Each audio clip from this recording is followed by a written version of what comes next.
কমিউনিস্টের পশ্চিমবঙ্গ রাজ্য কমিটির পক্ষ থেকে আমরা এই নির্বাচনে একক শক্তিতে 230টি আসনে প্রতিদ্বন্দ্বিতা করার সিদ্ধান্ত গ্রহণ করেছি। কেন্দ্র এবং রাজ্য সরকারের জনবিরোধী নীতি এবং তাদের চূড়ান্ত দুর্নীতির বিরুদ্ধে আগামী দিনেও গণ আন্দোলনকে এগিয়ে যাওয়ার উদ্দেশ্যকে সামনে রেখে আমাদের এই নির্বাচনে একটি মার্ক্সবাদী লেনিনবাদী দলের বৈশিষ্ট্য হিসাবে এই আমাদের নির্বাচনে অংশগ্রহণ। এবারের নির্বাচন যে আবহে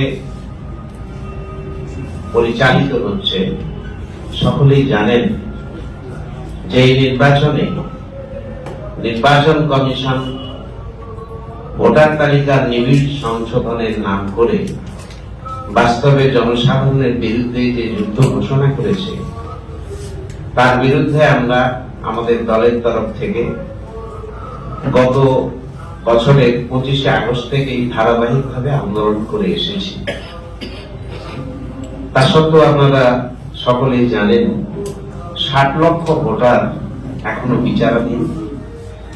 সেই বিচারাধীনের মধ্যে প্রাক্তন সরকারি সচিব আছে, বিচারপতি আছে, প্রাক্তন সাংসদ আছে, এমনকি বিএলওরাও আছে। এই নিবিড় সংশোধনের সময় শতাধিক বিএলও, সাধারণ মানুষ মিলে শতাধিক মানুষের মৃত্যু হয়েছে। এখানে বাদ পড়েছে যে মানুষ তারা 6 নম্বর ফর্মে তাদের ভোটাধিকারের জন্য যে আবেদন করবে, তাও বিচার করে ভোট দেওয়ার অধিকার তারা কতটা পাবে তারও কোনো নিশ্চয়তা নেই।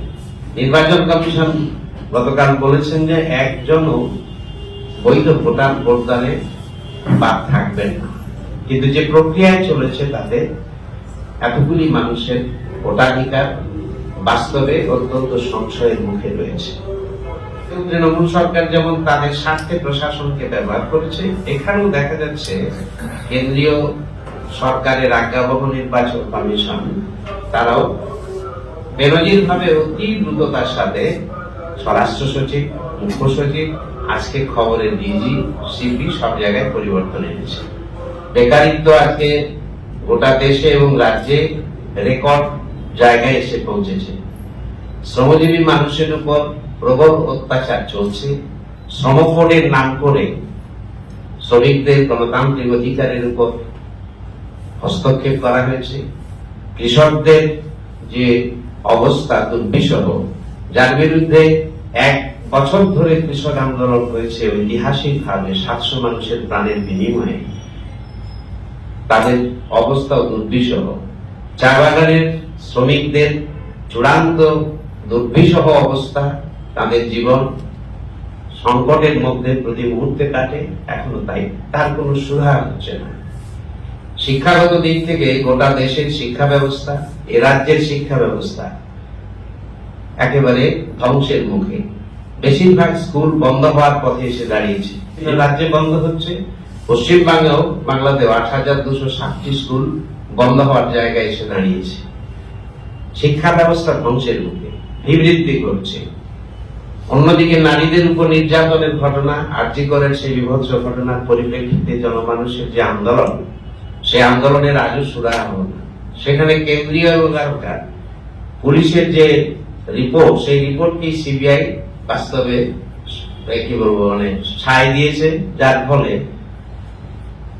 সেই নির্যাতনটার যথাযথ বিচার এখন পর্যন্ত হল না। নারী নির্যাতনের ঘটনা প্রতিদিন বাড়ছে। এই অবস্থার পরিপ্রেক্ষিতে মানুষের আন্দোলন ছাড়া বিকল্প কোথায়?